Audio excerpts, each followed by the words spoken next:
Very good morning, students. Welcome to the class. We are doing chapter number 3 in your history book. And the name of your chapter is Making of a Globalized World. भूमंडलीकृत विश्व का बनना. ठीक है, तो further continue करते हैं इस chapter को. पेज है आपका पेज नंबर 81, 2.1 आपका विश्व अर्थव्यवस्था का उदय. ठीक है, यहाँ से हम स्टार्ट करते हैं. Who will read stand up and read. 2.1 विश्व अर्थव्यवस्था का उदय. इस विषय को समझने के लिए सबसे पहले औद्योगिक यूरोप में खाद्य उत्पादन और उपभोग के बदलते रुझानों पर विचार करें तो बेहतर होगा. सामान्य रूप से सभी देश भोजन के मामले में आत्मनिर्भर होने का प्रयास करते रहे हैं, लेकिन 19वीं सदी के ब्रिटेन की बात अलग थी. अगर उस समय ब्रिटेन खाद्य आत्मनिर्भरता के रास्ते पर चलता तो वहाँ के लोगों का जीवन स्तर गिर जाता और सामाजिक तनाव फैलता. आइए देखें कि इस आशंका के पीछे क्या कारण थे. देखो, जनरली तो क्या होता है कि हर कंट्री चाहती है कि वो सेल्फ रिलायंट बने. ठीक है, आत्मनिर्भर बने. और सबसे पहले क्या ज़रूरत होती है किसी भी देश की या किसी भी पर्सन की? सबसे पहले नीड क्या होती है? फूड, भोजन. ठीक है, तो उसी तरीके से हर कंट्री की पहले नीड भी यही होती है कि उसके जितने भी सिटीजन्स हैं उनको जो है फूड मिले. ठीक है, उनकी भोजन की जो भी नीड्स हैं वो फुलफिल हो. लेकिन ब्रिटेन के केस में हम कुछ और ही स्टोरी सुन रहे हैं कि अगर वो भोजन के मतलब कॉन्टेक्स्ट में अगर खुद को आत्मनिर्भर बनाने जाते तो उनकी अर्थव्यवस्था पिछड़ जाती, उनके लोगों का जीवन स्तर गिर जाता. क्या ऐसा पॉसिबल हो सकता है? इसको अभी हम फर्दर स्टडी करेंगे तो हमें समझ में आए कि ब्रिटेन में ऐसी कंडीशन क्यों थी. ठीक है. 18वीं सदी के आखिरी दशकों में ब्रिटेन की आबादी तेजी से बढ़ने लगी थी. नतीजा, देश में भोजन की मांग भी बढ़ी. जैसे जैसे शहर फैले और उद्योग बढ़ने लगे, कृषि उत्पादों की मांग भी बढ़ने लगी. कृषि उत्पाद महंगे होने लगे. दूसरी तरफ बड़ी भूस्वामियों के दबाव में सरकार ने मक्का के आयात पर भी पाबंदी लगा दी थी. जिन कानूनों के सहारे सरकार ने यह पाबंदी लागू की थी उन्हें कौन लॉ कहा जाता था. खाद्य पदार्थों की ऊंची कीमतों से परेशान उद्योगपतियों और शहरी बाशिंदों ने सरकार को मजबूर कर दिया कि वह कॉर्न लॉ को फौरन समाप्त कर दे. क्या हो रहा था? देखो, कॉर्न लॉ लगा था. कॉर्न लॉ लगने की वजह से क्या हो रहा था? कॉर्न को क्या नहीं कर सकते थे? खाद्य पदार्थों की जो आयात पर, आयात मीन्स इम्पोर्ट या एक्सपोर्ट? आयात मीन्स इम्पोर्ट. ठीक है, तो क्या किया था यहाँ की गवर्नमेंट ने? जो मक्का था उसके आयात पर यानी कि उसको इंपोर्ट करने पे पाबंदी लगा दी थी. इंपोर्ट नहीं हो पा रहा था तो क्या था? जो चीज़ अगर किसी कंट्री में नहीं होती है और हम बाहर से भी नहीं मंगवा सकते. ठीक है, कोई मतलब किसी की सॉइल कंडीशन ऐसी है कि मान लो वहाँ पे मक्का नहीं उग सकता है तो आपको तो इंपोर्ट करना ही पड़ेगा.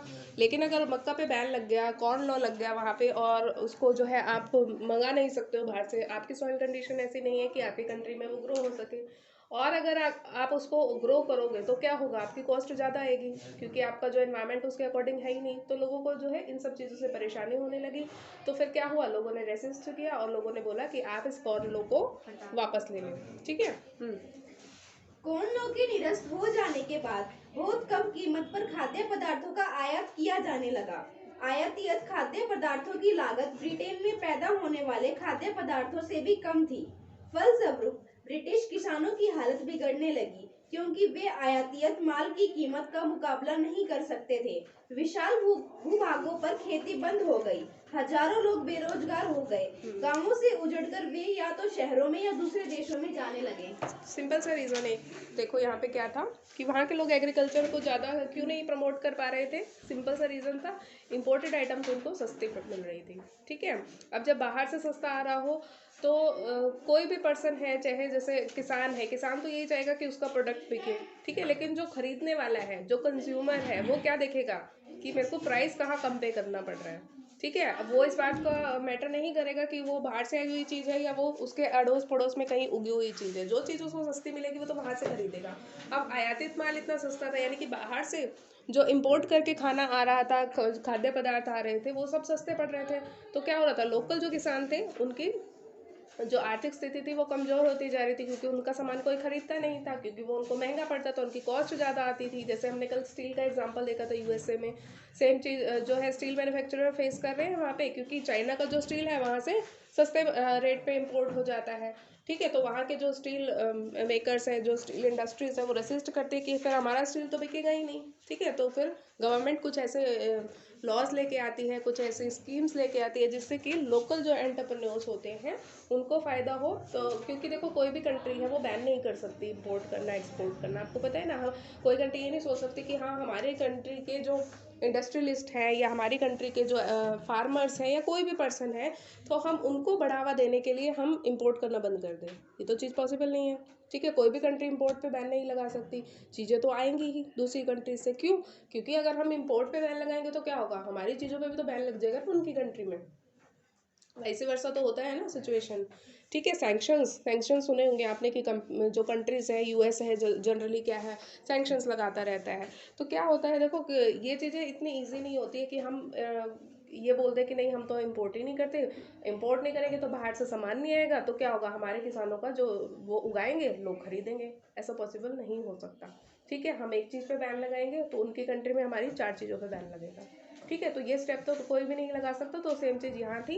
ब्रिटेन में क्या हो रहा था, जो लोकल किसान थे उनकी कॉस्ट तो ज़्यादा आ रही थी, कॉस्ट ज़्यादा आ रही थी तो ज़्यादा कीमत पे बेचते थे बाज़ारों में, ज़्यादा कीमत पे बेचते थे तो साइड में क्या होता था, कॉम्पिटिटर कौन थे उनके, जो इम्पोर्ट होके आ रहा था सामान वो सस्ता था तो लोग सस्ता माल खरीदते थे।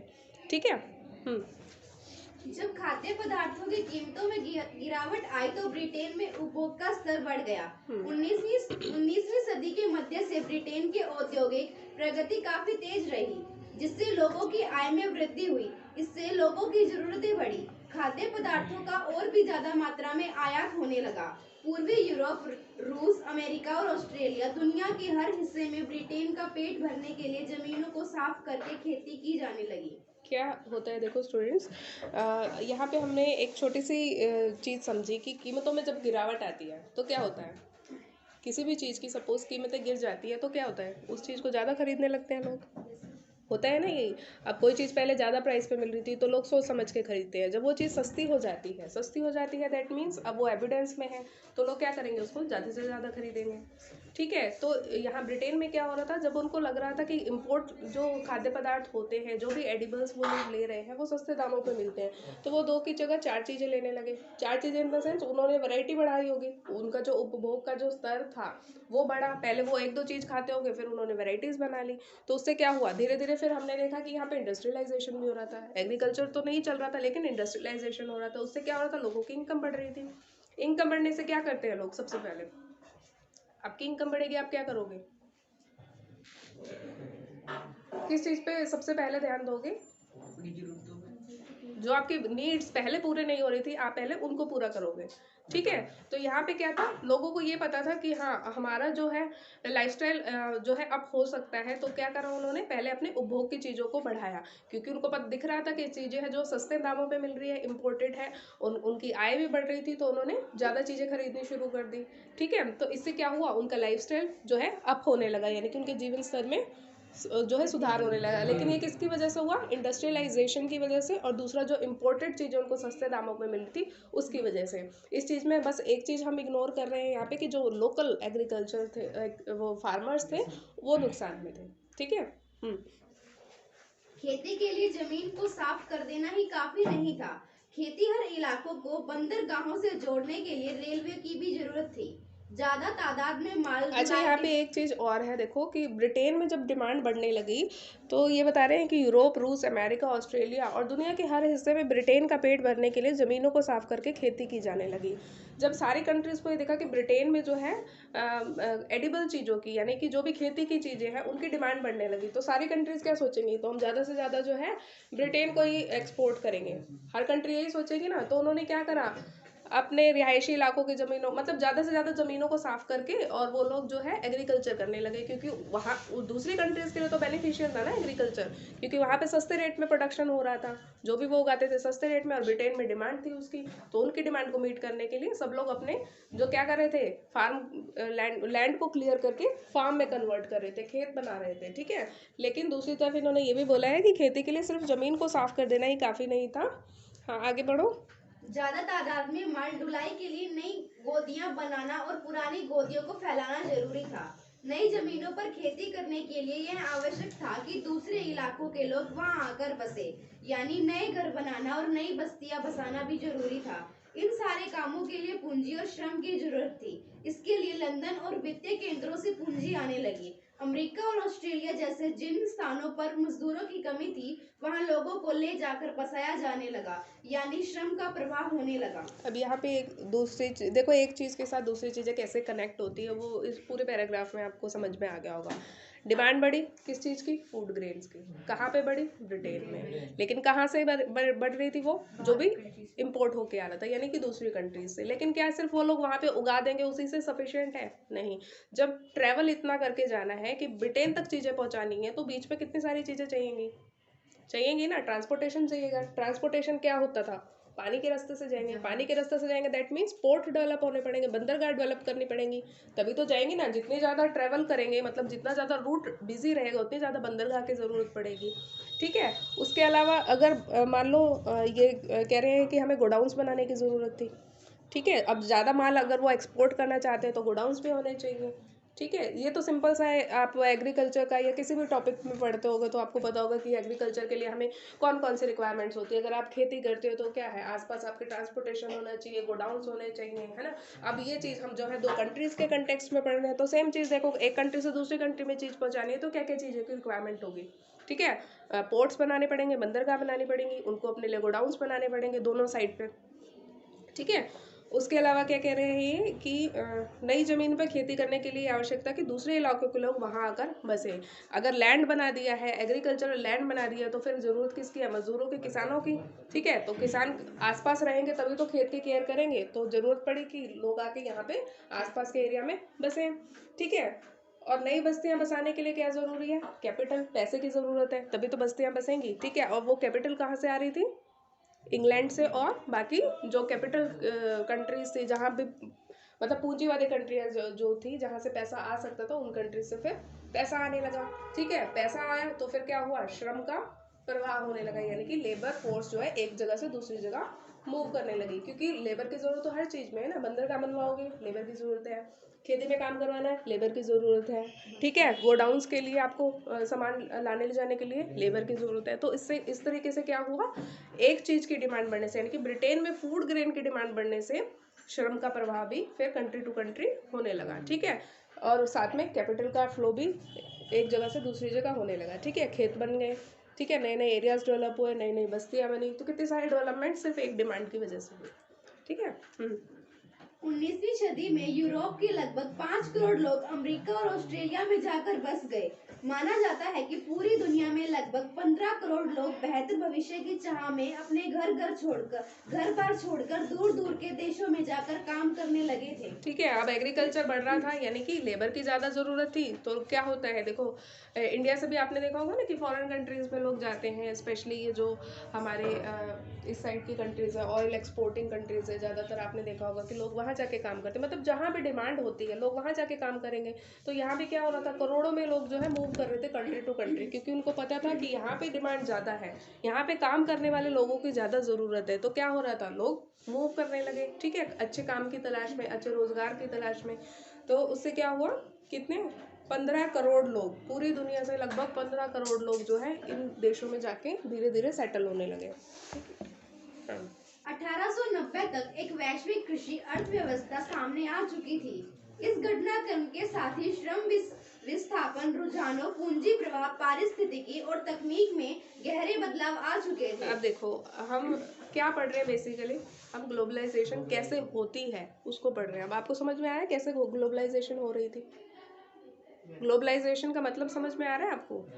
कैसे कंट्री टू कंट्री एक चीज़ की डिमांड होने की वजह से उससे चीज़ें कनेक्ट होती हैं, कनेक्ट होने से कैपिटल मूव कर रही है, लेबर मूव कर रही है, यानी कि श्रम मूव कर रहा है एक जगह से दूसरी जगह, और फिर फूड ग्रेन जो वो उगा रहे हैं, प्रोडक्शन हो रहा है, फूड ग्रेन जो है उसकी सप्लाई हो रही है एक जगह से दूसरी जगह, पोर्ट्स डेवलप हो रहे हैं, नई बस्तियां बन रही हैं, और फिर लोग काम की तलाश में कंट्री टू कंट्री मूव कर रहे हैं। अब कंट्री टू कंट्री मूव कर रहे हैं मतलब लोग जब चले जाते हैं, बॉर्डर्स क्रॉस हो जाते हैं, तो क्या होता है, ग्लोबलाइजेशन ही तो हो रही है ना हर चीज़ में। ठीक है। हाँ, तो देखो, इस घटनाक्रम के साथ ही श्रम विस्थापन रुझानों, इसका क्या मतलब है? श्रम विस्थापन रुझानों, पूंजी प्रवाह, पारिस्थितिकी और तकनीक में गहरे बदलाव आ चुके थे। बताओ क्या हुआ? ये जो श्रम विस्थापन मतलब देखो आप अपनी जगह पे रह के एक तो काम कर रहे हो, ठीक है, लोकल हो आप, लेकिन जब आप दूसरी कंट्री में चले गए यानी कि विस्थापन करा आपने, तो श्रम का विस्थापन हो रहा है ना। लोग काम की तलाश में एक देश, अपने देश को छोड़ के दूसरी जगह जा रहे हैं, यानी कि श्रम विस्थापन हुआ, पूंजी का प्रवाह हो रहा है। जब कैपिटल की जरूरत आई तो क्या हुआ, हमने देखा ना, अलग अलग कंट्री से कैपिटल आने लगी। पारिस्थितिकी और तकनीक में गहरे बदलाव आ चुके थे। पारिस्थितिकी मतलब जो आपका पूरा एनवायरनमेंट था आपस में, वो तो चेंज होता ही है ना। आप कंट्री टू कंट्री मूव करोगे, आपको उस कंट्री के अकॉर्डिंग सेटल होना पड़ेगा। वहाँ का जो काम है, वहाँ का जो एनवायरनमेंट है, उसके अकॉर्डिंग आप, तो आपकी पूरी पारिस्थितिकी चेंज हो जाएगी ना। आप सपोज आप अमेरिका में चले जाते हो, वहाँ का एनवायरनमेंट टोटली चेंज है ना, आपको वो अडेप्ट करना पड़ेगा, ठीक है। और टेक्नोलॉजी में तो ऑफकोर्स चेंजेस आ ही रहे थे। तो ये सारी चीज़ें क्या है, ग्लोबलाइज्ड वर्ल्ड की ओर बढ़ रही थी। क्या एग्रीकल्चर जो है ग्लोबल हो रहा था यहाँ पे, ठीक है। अब भोजन किसी आसपास के गांव या कस्बे से नहीं बल्कि हजारों मील दूर से आने लगा था। अब अपने खेतों पर खुद काम करने वाले किसान ही खाद्य पदार्थ पैदा नहीं कर रहे थे। अब यह काम ऐसे औद्योगिक मजदूर करने लगे थे जो संभवतः हाल में वहां आए थे और ऐसे खेतों में काम कर रहे थे जहां महज एक पीढ़ी पहले संभवतः ठेठ जंगल रहे होंगे। ठीक है, समझ में आ रहा है, क्लियर है यहाँ तक, कोई डाउट? समझ में आ गया यहाँ तक कैसे जो है चीज़ें चेंज हो रही थी, कैसे लोग जो है जंगलों को कन्वर्ट कर रहे थे खेतों में, ठीक है। और कैसे जो लोग सोचते भी नहीं थे कि कभी हम फॉरेन में जाके काम करेंगे, लोग फॉरेन में शिफ्ट हो रहे थे, फॉरेन में मूव कर रहे थे। और ऐसा नहीं था कि पहले लोग जो है सिर्फ अपना पेट भरने के लिए खेती करते थे। अब क्या हो रहा था, मीलों दूर से तो जो है आपको खाना मिल रहा था, ठीक है, आसपास के कस्बे से नहीं बल्कि मीलों दूर से खाना आता था। और आपके एग्रीकल्चर लैंड में पता नहीं कौन सी कंट्री का पर्सन आके काम कर रहा था, ठीक है। खाद्य पदार्थों को एक जगह से दूसरी जगह पहुंचाने के लिए रेलवे का इस्तेमाल किया जाता था। रेल का नेटवर्क इसी काम के लिए बिछाया गया था। पानी के जहाजों से इसे दूसरे देशों में पहुंचाया जाता था। इन जहाजों पर दक्षिण यूरोप, एशिया, अफ्रीका और कैरिबियाई द्वीप समूह के मजदूरों से बहुत कम वेतन पर काम करवाया जाता था। देखो इनलैंड के लिए, अपनी कंट्री के लिए रेलवे नेटवर्क्स लोगों ने डेवलप करे, कंट्रीज ने डेवलप करे। और जब दूसरे कंट्रीज के साथ उनको जो है इंपोर्ट एक्सपोर्ट करना है तो पानी का जहाज चलता था, ठीक है। क्योंकि जो लोडिंग का काम होता है वो तो देखो ज़्यादातर क्या है, समुद्री जहाज के थ्रू सामान आता है, ठीक है। तो ये दोनों चीज़ें डेवलप हो रही थी, रेलवेज डेवलप हो रहा था कंट्री के इनसाइड ट्रेवल कराने के लिए, सामान को पहुंचाने के लिए, ठीक है। और कंट्री टू कंट्री जो है ट्रांसपोर्टेशन के लिए या सामान को पहुंचाने के लिए, हर चीज़ के लिए समुद्री जहाज, इन सब चीज़ों का डेवलपमेंट हो रहा था। और क्या है इसमें, हाँ, जो देखो कैरेबियाई, ये तो हमने स्टार्टिंग में भी पढ़ा था, जो कैरेबियाई कंट्रीज हैं, द्वीप समूह, कैरेबियन जो पोर्ट्स है वो है ना, छोटी छोटी कंट्रीज, आइलैंड कंट्रीज, वहाँ से क्या है सस्ते मजदूरों को लेके आया जाता था और यहाँ पे बहुत कम रेट में उनसे काम करवाया जाता था, ठीक है।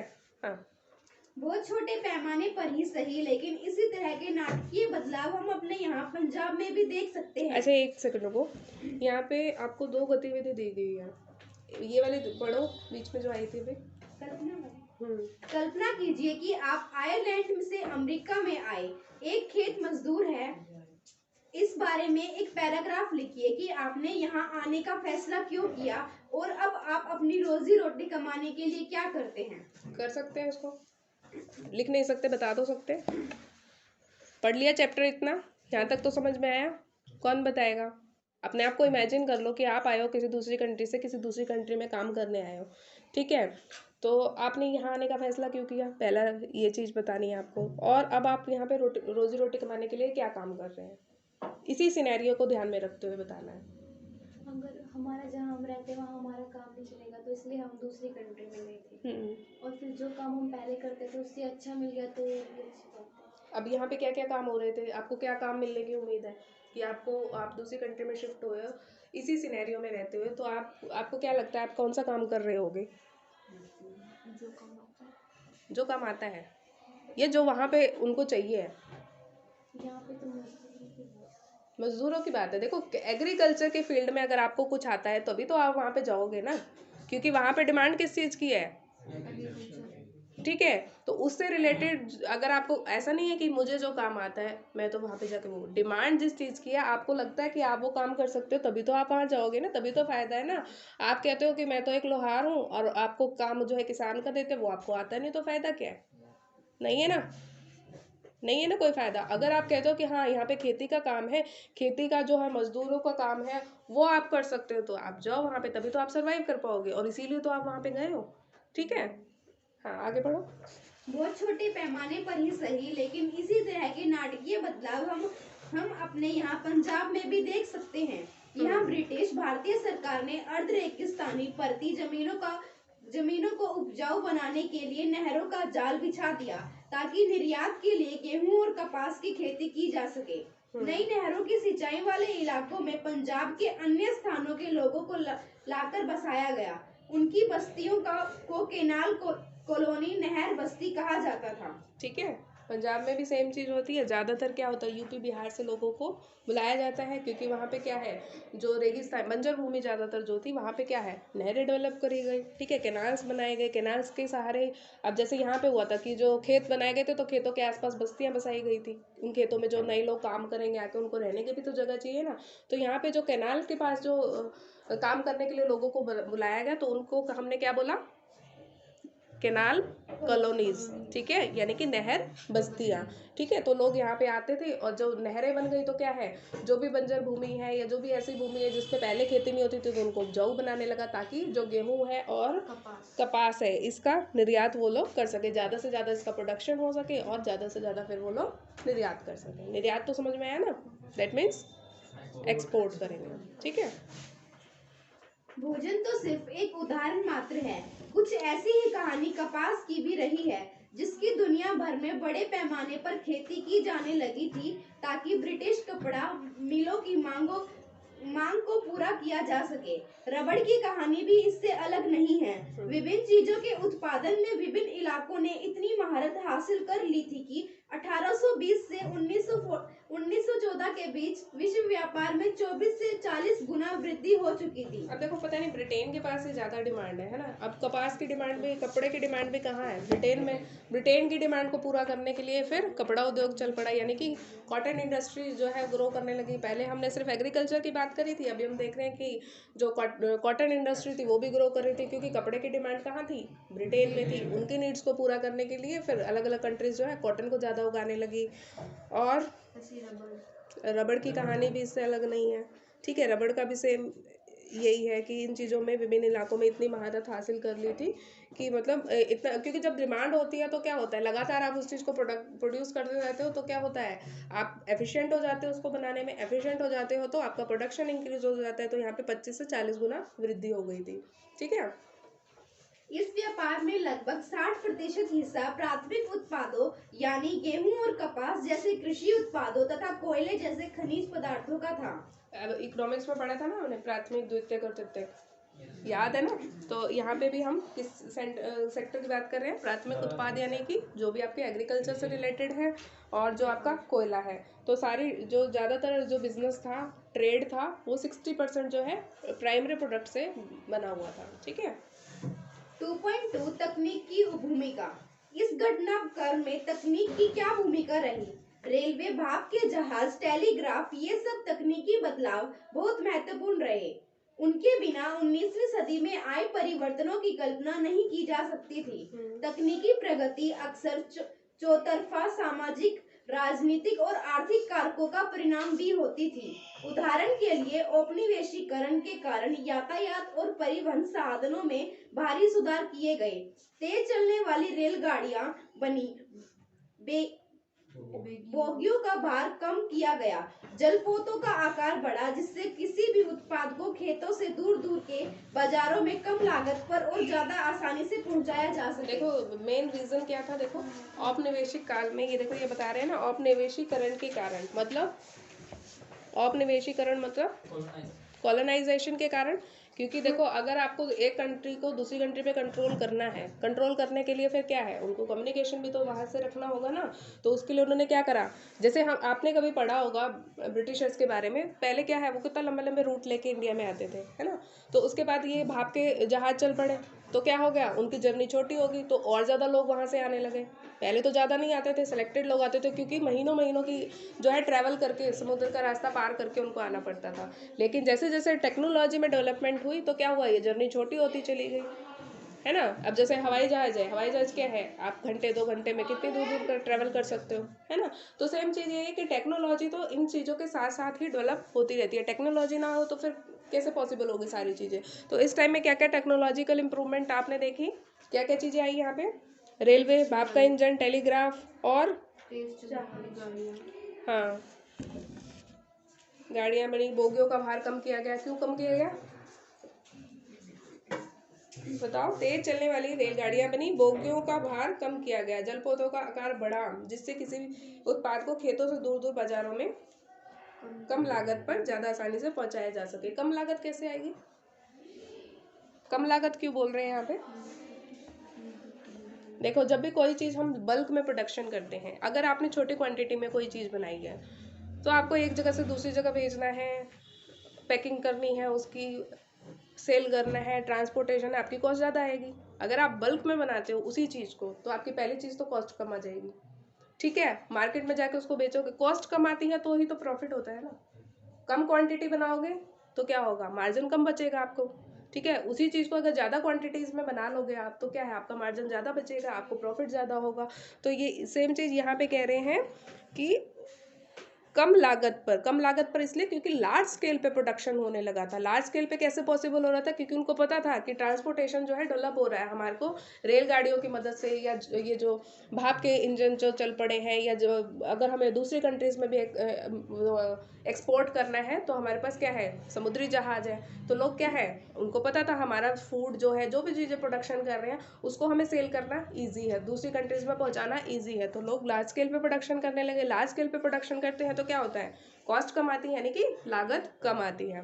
लागत कम आएगी तो क्या होगा, डेफिनेटली प्रॉफिट होता है। फिर लोगों को प्रॉफिट होगा तो इसीलिए तो कन्वर्ट हो रहे थे ना, बड़े बड़े एरिया खेतों में कन्वर्ट होते जा रहे थे।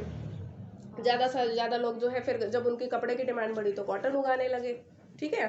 जब उनको प्रॉफिट दिखता है तभी तो कोई उस बिजनेस को ग्रो करता है ना, अदरवाइज तो नहीं करेंगे वो। तो यही सब चीज़ें यहाँ पे हो रही थी और टेक्नोलॉजी इसमें बहुत इंपॉर्टेंट रोल प्ले कर रही थी। क्यों, टेक्नोलॉजी से चीज़ों को करना आसान हो रहा था, ठीक है। गतिविधि फ्लो चार्ट के माध्यम से दर्शाएं कि जब ब्रिटेन ने खाद्य पदार्थों के आयात का निर्णय लिया तो उसके कारण अमेरिका और ऑस्ट्रेलिया की ओर पलायन करने वालों की संख्या क्यों बढ़ने लगी। बिना फ्लो चार्ट के भी हम बता सकते हैं क्यों हुआ था ऐसा। कौन बताएगा, बताओ, दोबारा पढ़ो इसको। फ्लो चार्ट के माध्यम से दर्शाइए कि जब ब्रिटेन ने खाद्य पदार्थों के आयात का निर्णय लिया तो उसके कारण अमेरिका और ऑस्ट्रेलिया की ओर पलायन करने वालों की संख्या क्यों बढ़ने लगी। खाद्य पदार्थों की डिमांड तो ब्रिटेन में बढ़ी, लेकिन लोग पलायन करने लगे कौन सी कंट्रीज में, ऑस्ट्रेलिया, अमेरिका। क्यों, डिमांड तो ब्रिटेन में बढ़ रही थी। एग्रीकल्चर के लिए वहाँ श्रम चाहिए था, किसान या नहीं, एक छोटी सी बात का आंसर दो यहाँ पे। डिमांड हमने कहा ब्रिटेन में बढ़ी है, खाद्य पदार्थों की डिमांड बढ़ी ब्रिटेन में, लोग भाग भाग के पलायन करने लगे ऑस्ट्रेलिया अमेरिका। क्यों, ऑस्ट्रेलिया अमेरिका में क्यों, वहाँ पर लेबर की ज्यादा जरूरत थी। क्यों थी, क्योंकि वहाँ पर उन्होंने जंगलों को हटाकर एग्रीकल्चर के लिए फील्ड बनाए थे। पहला रीजन तो दो ना, पहले कुछ चीज को तो क्लियर करो ना। ब्रिटेन में बढ़ी तो वहां क्यों गए, ब्रिटेन में क्यों नहीं गए। ब्रिटेन को अपनी अपनी जगह पर उगाने में ज्यादा पैसे लगे थे तो उन्होंने आयात का फैसला लिया। हाँ देखो, ऐसे तो जनरली हम क्या सोचेंगे कि डिमांड अगर इस जगह पे बढ़ी है तो इस जगह पे जाके काम करना चाहिए, लेकिन यहाँ पे ऐसा तो नहीं है ना। डिमांड तो ब्रिटेन में बढ़ी, लेकिन ब्रिटेन वो चीज़ सेल्फ ग्रो नहीं कर सकता था उसको, ठीक है, क्योंकि उनकी कॉस्ट ज़्यादा आती थी। और ऑस्ट्रेलिया अमेरिका में उसी चीज़ की कॉस्ट जो है कम आती थी, तो उनको पता था कि ब्रिटेन जो है हमसे क्या करेगा, हमसे इंपोर्ट करेगा, वहाँ से इंपोर्ट करेगा। उन्होंने उगाना शुरू कर दिया, उगाने के लिए उनको श्रम की ज़रूरत थी, इसलिए लोगों को दिखा कि यहाँ पे एम्प्लॉयमेंट अपॉर्चुनिटी ज़्यादा है, काम करने के रोज़गार ज़्यादा है, क्योंकि इन लोगों को ब्रिटेन की डिमांड पूरी करनी है, ऑस्ट्रेलिया अमेरिका को, तो इसलिए लोग जो है वहाँ पे पलायन करने लगे। क्लियर, ठीक है, यहीं तक करते हैं, मार्क करो।